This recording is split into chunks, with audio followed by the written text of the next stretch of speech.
সামনে ভোট চলে আসছে, সুকুমারকে বলবো পঞ্চায়েত সমিতি থেকে পাঠিয়ে কালকে যেন সোমবারে রানার কাছে যাওয়া হোক, 5 লাখ টাকা দিয়ে দেওয়া হবে, কোনো চিন্তা করেন। বন্ধু, কয়েকটা কথা বলতে এসছি। মঞ্চে আছে সুকুমার, আমার খুব প্রিয়, দীর্ঘদিন আমার সঙ্গে থাকে। আছেন মেন্টাল রানা সিং, ভালো ছিলেন, আমার সুকুমারকে সাথী হয়। আছেন বিকাশ রায়চৌধুরী, আমাকে ভাইয়ের মতন ভালোবাসে, সত্যি আমাকে প্রথম থেকে আমার সঙ্গে সম্পর্ক, এবং আমারও বিকাশটাকে দাদা বলে খুব শ্রদ্ধা করি। আছেন মানিক, খুবই ভালো ছেলে, খুব ভালো বলে, তাই আমাদের কাছে আগেই পাঠিয়ে দিয়েছিলাম। মধু, এখানকার আমরা ব্লক প্রেসিডেন্ট আছেন, এখানকার যুব প্রেসিডেন্ট আছেন, মহিলা প্রেসিডেন্ট আছেন, ছাত্র প্রেসিডেন্ট, সব জাতিবাদী এখানে আছেন। আছেন আমার পঞ্চায়েত সমিতির সব মেম্বাররা, আছেন আমার অঞ্চল প্রেসিডেন্টরা, আছেন আমার এখানকার বুথ প্রেসিডেন্টরা, এবং অল গ্রাম পঞ্চায়েতের মেম্বার। এখানে অনেক মা বোনেরা এসছেন। আমার চেয়ে যারা বড় আমার প্রণাম নেবেন, আর আমার চেয়ে যারা ছোট আমার অন্তরের ভালোবাসা নেবেন। সুন্দরভাবে রানা সিং বলে গেল, আস্তে আস্তে বিকাশদার ভাষণটা মাইকে শুনছিলাম, খুব ভালো লাগলো। কিন্তু বন্ধু, এবারের ভোট খুব সাংঘাতিক ভোট না, একবারেই সাংঘাতিক ভোট নয়। এবারের ভোট মমতা ব্যানার্জির ভোট। বাংলাকে বাঁচাতে হবে, বাংলাকে রাখতে হবে, বাংলাকে সুন্দর রাখতে হবে। আমি জানি রাজনগরে বাগদি আছে, রাজনগরে বাউরি আছে, রাজনগরে চাষা আছে, আমুল চাষা, চিন্তা করবেন না, আমুল চাষা। রাজনগরে কায়স্থ আছে, রাজনগরে ব্রাহ্মণ আছে, রাজনগরে তাঁতি আছে। তাই বন্ধু, একটা কথা বলতে এসছি, এত জাতিপাতির ভেতরে এবং বহু আদিবাসী আছে রাজনগরে। তাই আজকে সবারই জন্য বলতে এসছি, এই সব জাতিপাতিকে মমতা ব্যানার্জি জীবন দিয়ে ভালোবাসে, অন্তরে ভালোবাসে। সব জাতিবাদীকে মনে করে আমার পরিবার, এর নাম মমতা ব্যানার্জি। আর নরেন্দ্র মোদী একটা বড় মিথ্যাবাদী, মানুষের কোনো উপকার করলো না, মানুষের কোনো কাজ করলো না, খালি ভাউতা মেরে গেল নরেন্দ্র মোদী। তাই বলবো, আপনাদের কাছে বলতে এসছি কয়েকটা কথা। আপনাদের মনে আছে কিনা আমি জানি না, খুব ভয় পেয়ে গেছে, প্রচন্ড ভয়। পশ্চিমবঙ্গে আসতে একের পর এক ডেট চেঞ্জ করছে। কেন বলুন তো? আপনাদের জন্য, আপনাদের জন্য ডেট চেঞ্জ করছে। আপনারা মাওবাদী মানুষের সৈনিক, আপনারা মাওবাদী মানুষের কর্মী, আমিও কিন্তু কর্মী। আমি কোনো নেতা নয়, আমি কোনো নেতা নয়, আমি আপনাদের মতন একটা কর্মী। আমি নেতা হতে চাই না, আমি আপনাদের মতন কর্মী হয়ে থাকতে চাই। তাই বন্ধু, সামনে নির্বাচন, এই নির্বাচন খুব ভয়ঙ্কর নির্বাচন।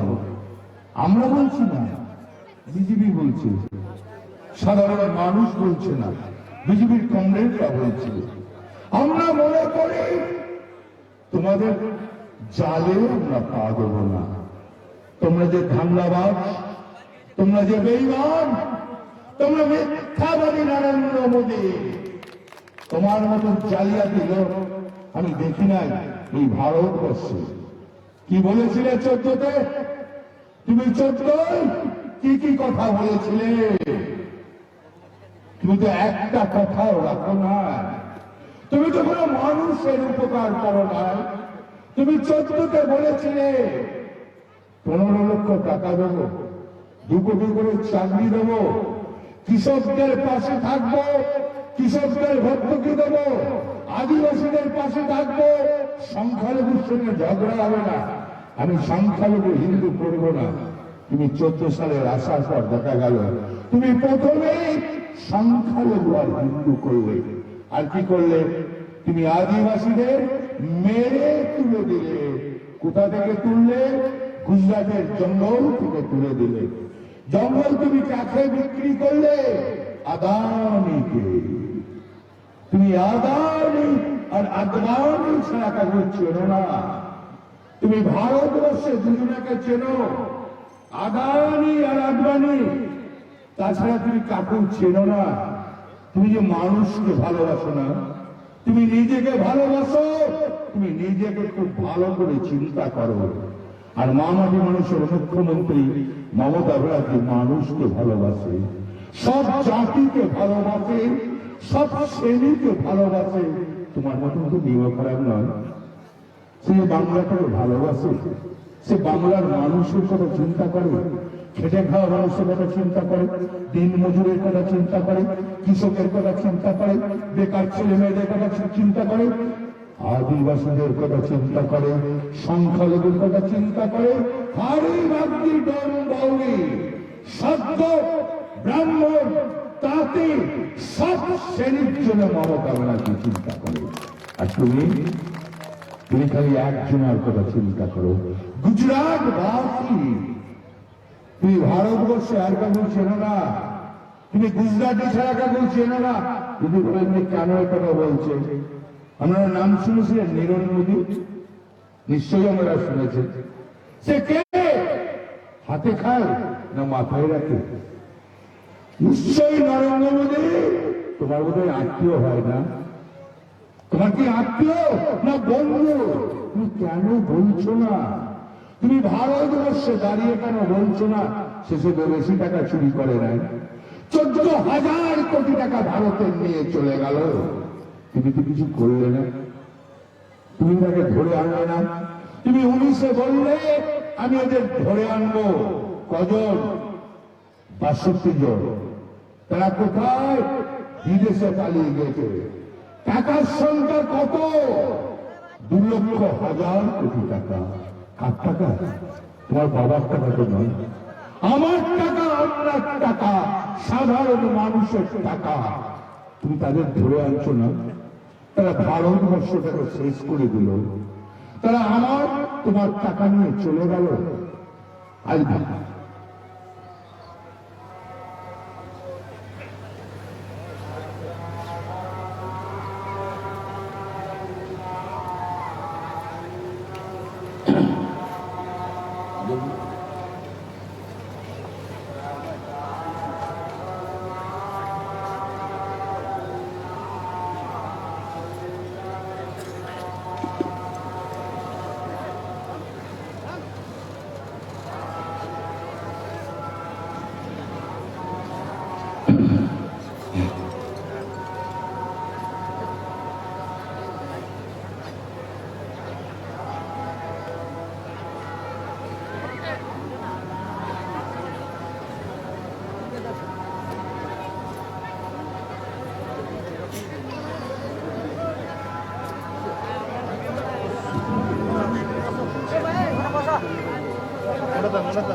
চেয়ারটা লাগবে না তো, দাঁড়িয়ে থাকবে। এটা দিয়ে দাও তো এদিকে, বসে না তো শিখে নি।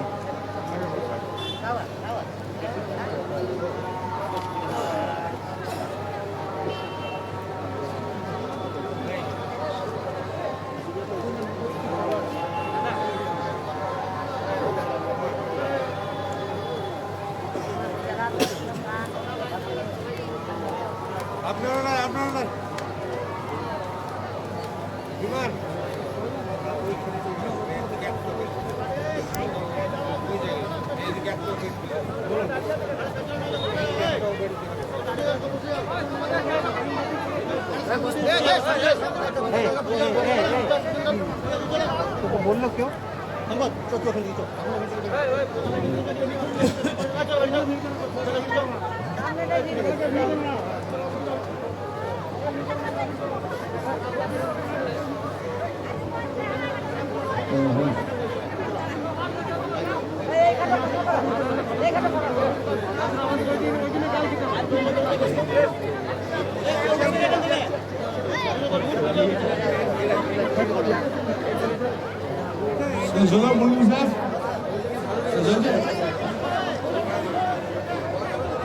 তাই বন্ধু বলতেছিলাম, মমতা ব্যানার্জি জাতপাত করে না, 69খানা প্রকল্প।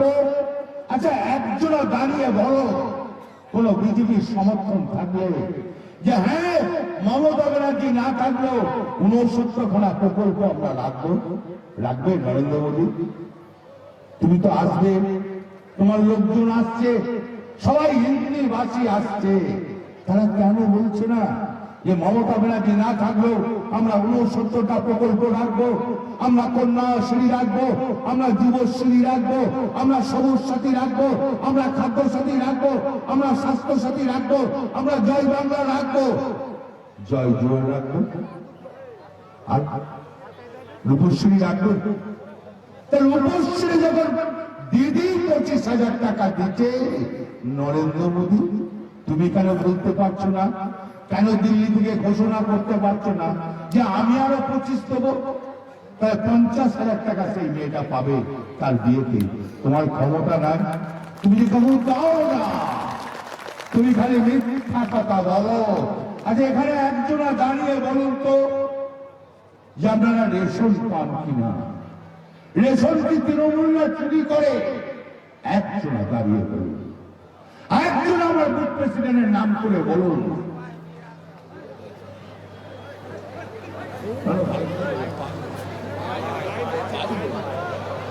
ও খারাপ কথা বলে না, তাই বলেছে, অন্যায় বলে না। একটা কথা বলে দিই, আমরা আগে রেশন আনতে যেতাম ফ্লোই করে, আর এখন রেশন আনতে যায় টোটো নিয়ে। 1 বস্তা করে রেশন নিয়ে আসি। নরেন্দ্র মোদী, তুমি ক মাস দিয়েছ?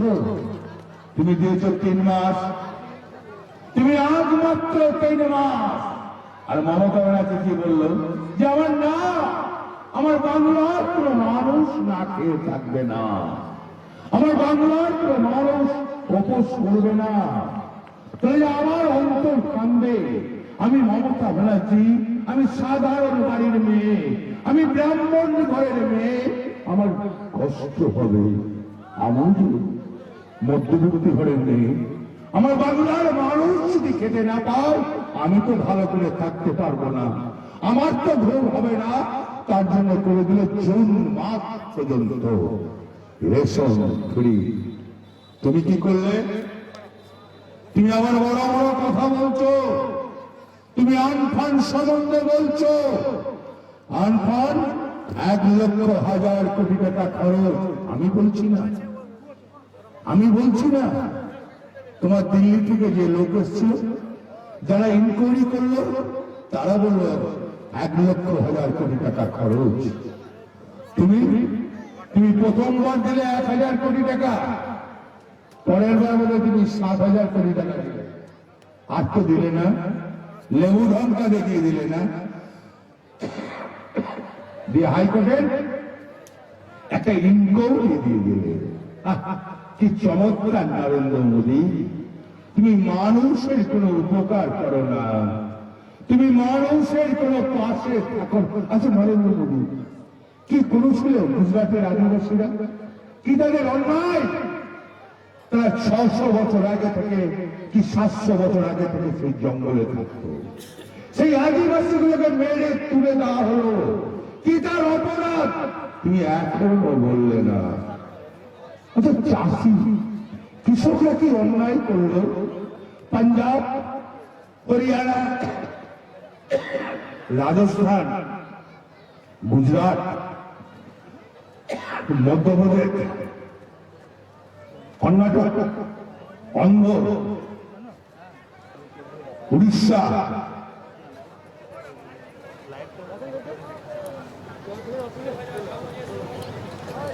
হরিয়ানা বলেছি বোধ হয়, ইউপি, বিহার, এই ঠান্ডায় সব চাষিরা দিল্লিতে পড়ে আছে।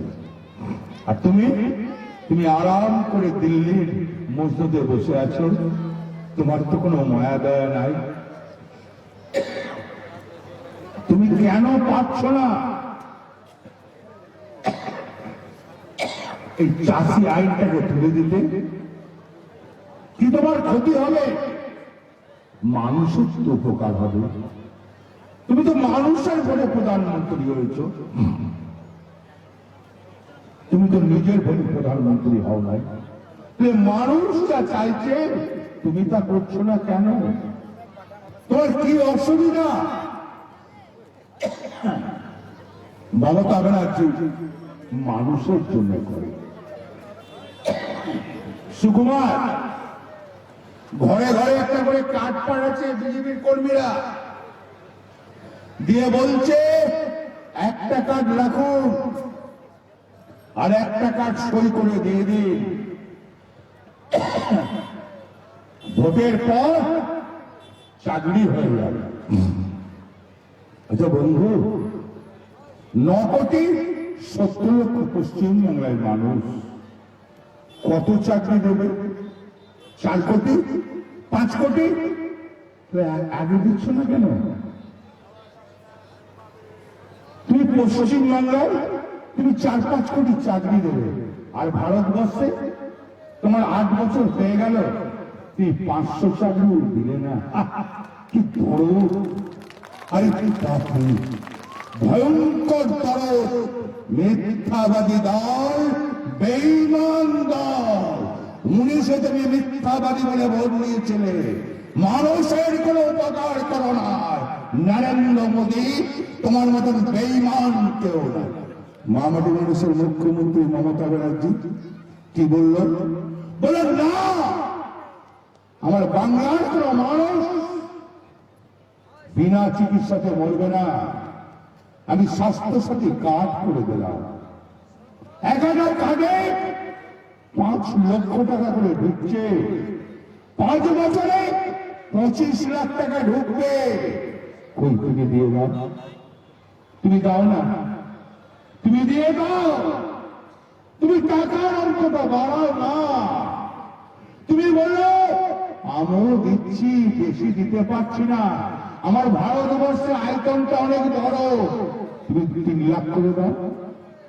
পার মানুষ তুমি 3 লাখ করে দাও, তবে তো আরো টাকা হবে।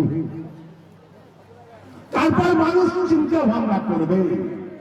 না, নরেন্দ্র মোদী তুমি যদি কালকে আসো, বাংলাতে অন্ধকার নেমে আসবে, বাংলাকে তুমি শেষ করে দেবে, বাংলাকে তুমি নিচে ছাড়কার করে দেবে। মনে আছে পাশে তো ত্রিপুরা, তুমি কি সর্বনাশ করেছো? তুমি 10,000 স্কুল মাস্টারের চাকরি ছাঁটাই করে দিয়েছো। আজকে 55 দিন হলো অনশন করছো, আজকে 54 দিন অনশন করছে। তুমি 10,000 স্কুল মাস্টারকে চাকরি ছাড়িয়ে দিয়েছো, তুমি আবার উপকার করবে? তুমি তারপর কি করেছ? 837টা স্কুল, সরকারি স্কুল তুমি বিক্রি করে দিয়েছো। কি সুন্দর বিজেপি সরকার! পাবলিককে তুমি বিক্রি করে দিলে। ওই মমতা ব্যানার্জি এত ঝঞ্ঝট, এত ঝামালি, কিছু তো আজ পর্যন্ত স্কুল মাস্টাররা বলতে পারবে না, কোন সরকারি চাকরিরা বলতে পারবে না আমরা 1 তারিখের ভেতরে মাইনে পেয়ে যাই। একজনা দাঁড়িয়ে বলো মাইনে পাই না, যে কোনো একজনা দাঁড়িয়ে বলুন, বলতে পারবেন না। মামাটি মানুষের মুখ্যমন্ত্রী মানুষের মুখ্যমন্ত্রী, নিজের মুখ্যমন্ত্রী নয়। আপনারা যা বলেন তাই করেন মমতা ব্যানার্জি। তাই বন্ধু, আমরা দেখি আমি বলতে এসেছি, ভুল করবেন না। আমরা বাংলায় অন্ধকার নামিয়ে আনবো না। আমাদের সোনার বাংলা বলছে করব। কে বলছে? অমিত শাহ। গুজরাট রাজ্যে আছো না? সোনার গুজরাট করো। তুমি মধ্যপ্রদেশে আছো না, তুমি কেন পারছো না সোনার মধ্যপ্রদেশ করতে? তুমি হরিয়ানায় আছো, ওখানে কেন পারছো না? তুমি ইউপিতে আছো, ওখানে কেন পারছো না? তুমি বিহারে আছো, ওখানে কেন পারছো না? তুমি উত্তরাখণ্ডে আছো, ওখানে কেন পারছো না? তোমার এত বড়, অতগুলো স্টেটে তুমি সোনার গুজরাট করবে না, গুরু মধ্যপ্রদেশে করবে না, বাংলায় করবে। কি ময়া! তুমি হিন্দিভাষী না? তোমরা কি জানো বাংলার সংস্কৃতি? নজরুলকে জানো, রবীন্দ্রনাথকে জানো, গান্ধীজিকে জানো, নেতাজি সুভাষচন্দ্র বোসকে জানো, রামকৃষ্ণকে জানো, সারদা মাকে জানো? তুমি জানো না, বাংলার ইতিহাস জানো না। বাংলাকে তো বোকা ভেবো না, বাংলাকে বোকা ভাবলে মূর্খের সঙ্গে বাস করবে। এখান থেকেই বিনয় বাদল দীনেশ, এখান থেকেই ক্ষুদিরাম, এখান থেকেই নেতাজি সুভাষচন্দ্র বোস ব্রিটিশ সরকারের এগেস্টে লড়েছিল। তুমি যদি ভেবে নাও যে বাংলার মানুষ বোকা, আমরা দিল্লি থেকে উড়ে আসবো, আমরা বাংলা জানি না, আমরা হিন্দি ভাষী লোক, আমরা বাংলাকে বোকা বানাবো, বাংলার মানুষকে বোকা বানাবে। আচ্ছা বলুন তো, 34 বছরে বাংলাটাকে শেষ করে দিয়েছিল বামফ্রন্ট, 17 বছরে কংগ্রেস শেষ করেছে, 10 বছরে মমতা ব্যানার্জি। এই উন্নয়নগুলো আপনারা কেউ অস্বীকার করতে পারবেন? রাজনগরে কাজ হয় নাই, রাস্তাঘাট হয় না, ট্রেন হয় না, কোন কাজটা হয় না একজনা দাঁড়িয়ে বলে দিন। এতগুলো প্রকল্প চলছে কার জন্য? রাজনগরের মানুষের জন্য, রাজনগরে খেটে খাওয়া মানুষের জন্য, রাজনগরের দিন মজুরের জন্য, রাজনগরের বেকার ছেলে মেয়েদের জন্য, রাজনগরের আদিবাসীর জন্য, রাজনগরের সংখ্যালঘুদের জন্য। আপনারা বলবেন না? তাই মমতা ব্যানার্জি এমন একটা মেয়ে, সে বাংলার কথা চিন্তা করে। ভারতবর্ষে মমতা ব্যানার্জি যদি হাল না ধরে, ভারতবর্ষে অন্ধকার নেমে আসবে। ভারতবর্ষকে নরেন্দ্র মোদী শেষ করে দিতে, তুমি বুদ্ধিমান, তুমি ভয়ঙ্কর বুদ্ধিমান। তুমি অনেক উন্নতি করেছো, ট্রেন বিক্রি করলে না? আর কি বিক্রি করলে? কয়লা খনিগুলো বিক্রি করে দিলেন। আবার কি বিক্রি করতে চলেছ? বিসিসিআই বিক্রি করতে চলেছ। তোমার বাবা তৈরি করে দিয়েছিল না সব, আর তুমি একের পর এক সম্পত্তি ভারতবর্ষ বিক্রি করে দিচ্ছ। তোমার কি কোনো লজ্জা নাই? তুমি কি করতে করেছ ভারতের জন্য? একবার মানুষকে দাঁড়িয়ে বলো। তোমার ক্ষমতা আছে মানুষকে বলার, একবার বলো যে আমি মানুষের জন্য উপকার করেছি, কৃষকের জন্য উপকার করেছি, ক্ষেত মজুরের জন্য উপকার করেছি, বাংলার ছেলে মেয়েদের জন্য উপকার করেছি। বলতে পারবে না? ভারতবর্ষে তুমি বলেছিলে বছরে 2 কোটি করে চাকরি দেবো, তুমি দিতে পারো নাই, তুমি নিমক হারাম প্রধানমন্ত্রী। তাই মা বোনের অনেক দেরি হলে আমি ছেড়ে দিচ্ছি। মা বোনের প্রজন্ম বাজার দিচ্ছে, ঠান্ডা করছে। মা বোনদের কাছে একটা কথা বলতে এসছি, টাকা দিতে আসবে বিজেপি লোকরা, ওর বাবার টাকা নয়, টাকা নিয়ে নেবে, ভোটটা মমতা ব্যানার্জিকে দেবে। এই ভোট মমতা ব্যানার্জির ভোট। মমতা ব্যানার্জির না থাকলে আমার ক্ষতি হবে, আমাদের বাংলার সব শ্রেণীর ক্ষতি হবে, ভুল করবেন না। আর ছেলেদেরকে বলছি, পারবেন তো? পারবেন? শিওর? কথা দিচ্ছে? ক্ষমতা আছে, শক্তি আছে, লড়াই করতে পারবেন, ভেঙে পগার পার করতে পারবেন? পারবেন? হ্যাঁ কি না বলুন, সবাই মিলে বলুন। পারবেন পগার পার করতে? পারবেন? খেলা হবে, ভয়ঙ্কর খেলা হবে, এই মাটিতেই খেলা হবে, ভয়ঙ্কর খেলা হবে। জয় হিন্দ, বন্দে মাতরম, মমতা ব্যানার্জি জিন্দাবাদ, তৃণমূল কংগ্রেস জিন্দাবাদ।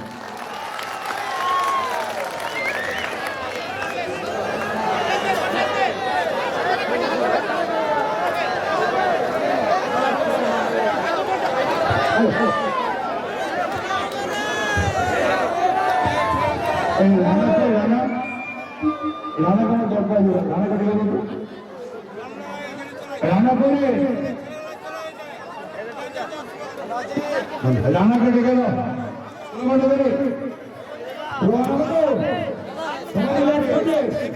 হাত তালি দিতে একসাথে সবাই করবো